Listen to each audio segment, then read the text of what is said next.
মা টাকা দাও, ক্লাবে যাবো। তাড়াতাড়ি দাও, অত সময় নেই আমার কাছে। আমি কি করে দেব? আজ তো কিছু বিক্রিই হয়নি। সেটা আমি জেনে কি করব? আমার অত জানার দরকার নেই। তোমার থেকে টাকা চেয়েছে, তুমি টাকা দেবে, দ্যাটস ইট। তাড়াতাড়ি দাও। দেখ মা, আজকে সত্যিই বিক্রি হয়নি। সেটা আমার দেখার দরকার নেই, তুমি দাও, যা আছে তাই দাও।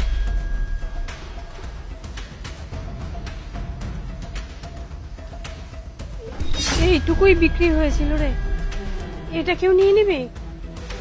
কি 500 টাকা? তুমি আমাকে 500 টাকা দিচ্ছ? আমি ক্লাবে যাচ্ছি, পুজো করতে নয়।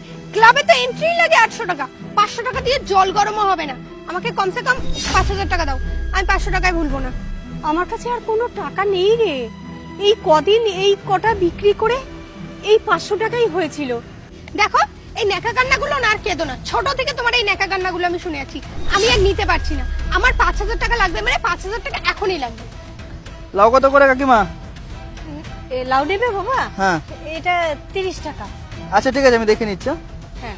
তুমি ওখানে কিসের জন্য বিজি হয়ে গেলে? আমি তোমাকে একটা জিনিস বলছি তো তখন থেকে, আমাকে 5000 টাকা দাও তাড়াতাড়ি। আমার কিছু বিক্রি হোক, আর তো আমার কাছে টাকা নেই রে। আর কতক্ষণ দাঁড়াবো? ছোট থেকে সেই গরিবের মতনই রেখে দিয়েছো। অভাব আর অভাব, অভাব আর তোমার যায় না। তোমাদের জন্য আমার জীবনটাও নষ্ট হবে। আমি এত কিছু নিতে পারবো না। আমাকে দাও এক্ষুনি 5000 টাকা, তাড়াতাড়ি দাও।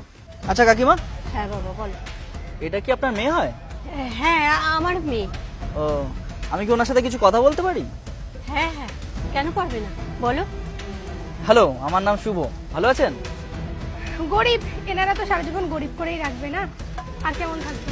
আপনার সমস্যাটা আমি শুনলাম। আচ্ছা, তুমি আমার থেকে বয়সে ছোট, তুমি করেই বলছি।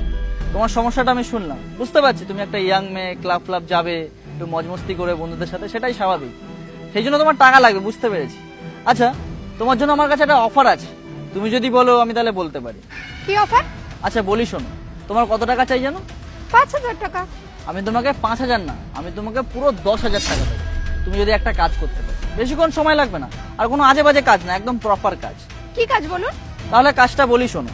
এই যে এত সবজি দেখতে পাচ্ছ, তোমাকে 2 ঘন্টার মধ্যে এত সবজির মধ্যে মাত্র 200 টাকার সবজি বিক্রি করতে হবে। তুমি যদি 200 টাকার সবজি বিক্রি করতে পারো, আমি তোমাকে পুরো 10,000 টাকা দেবো, ইনস্ট্যান্ট ক্যাশ। 200 টাকা? ইজি কাজ, 2 ঘন্টাও আমার লাগবে না, আধা ঘন্টার মধ্যে আমি বেঁচে ফেলবো। কিন্তু একটা কথা, পরে আবার পাল্টি খাবেন না তো? দেবেন তো 10,000? আরে ম্যাডাম, আমার কথা নড়চড় হবে না। কথা যখন দিয়েছি তখন নিশ্চয়ই দেবো।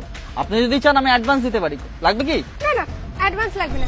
আপনি 2 ঘন্টা পর আসুন, আমার সেল হয়ে যাবে। ঠিক আছে, তাহলে দোকানদারি করুন। আরে কাকিমা, আপনি আমার সাথে চলুন, 2 ঘন্টা পর আবার আসুন। চলুন।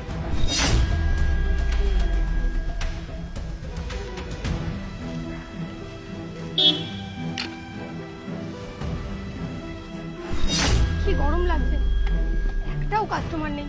কি জানি কখন আসবে, ক্লাবটা না বন্ধ হয়ে যায়।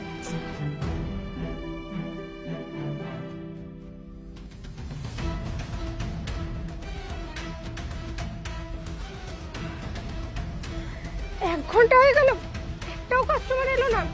এবার কি করি? দূর। আচ্ছা দিদি, এই লাউগুলো কত করে? এটা 200 টাকা। 200 টাকা? আরে তোমার মাথা পাতা কি খারাপ? একটা লাউ কখনো 200 টাকা দাম হতে পারে? অবভিয়াসলি হতে পারে। আমার দোকানের দাম এটাই। নিলে নাও, না নিলে চলে যাও, সিম্পল ব্যাপার। আমি নিজে লস করতে পারবো না। ও আচ্ছা, আমার মনে হয় তুমি নতুন ব্যবসা করছো, তাই তুমি মার্কেট রেটটা জানো না। দাঁড়াও, এ নাও, এটা হলো আসল মূল্য একটা লাউয়ের, 20 টাকা। চললাম। আরে তোমার কি মাথা খারাপ? এই, আরে 20 টাকা দিয়ে চলে গেল। একটা লাউয়ের দাম 20 টাকা? তার মানে একটা লাউয়ের দাম 20 টাকা। 1 ঘন্টা এত গরমের রোদে ময়লায় দাঁড়িয়ে 20 টাকা পেলাম। আর মাত্র না জানি কত বছর ধরে এই কাজটা করছি, তার মধ্যে 20 টাকার জন্য এত মিসবিহেভ সহ্য করে। না জানি কেমন লোকজন আসে এখানে। সত্যি আমার রিয়েলাইজ হচ্ছে, যেটা আমি করছিলাম একদমই ভুল করছিলাম। টাকার মূল্যটা আমার বোঝা উচিত ছিল। এই নিন ম্যাডাম, আপনার 10,000 টাকা। আরে না না, আমি এই টাকাটা নিতে পারবো না, কারণ আমি 200 টাকা সেল করতে পারিনি। হ্যাঁ আমি জানি সেটা, তুমি সেল করতে পারো না, তবুও রাখো।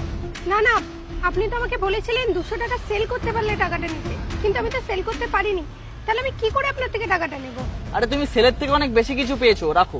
মানে আরে মানে এটাই যে তুমি এত বছর পরে এসে রিয়েলাইজ করেছো যে তোমার মা কতটা মেহনত করে। রাখো টাকাটা, রাখো। But- আরে রাখো, এবার তুমি ক্লাবে যেতে পারবে, যাও। না দাদা, আমি ক্লাবে যেতে চাই না। আমি এখন বুঝতে পেরেছি, আমি রিয়েলাইজ করেছি লাইফটা কত হার্ড।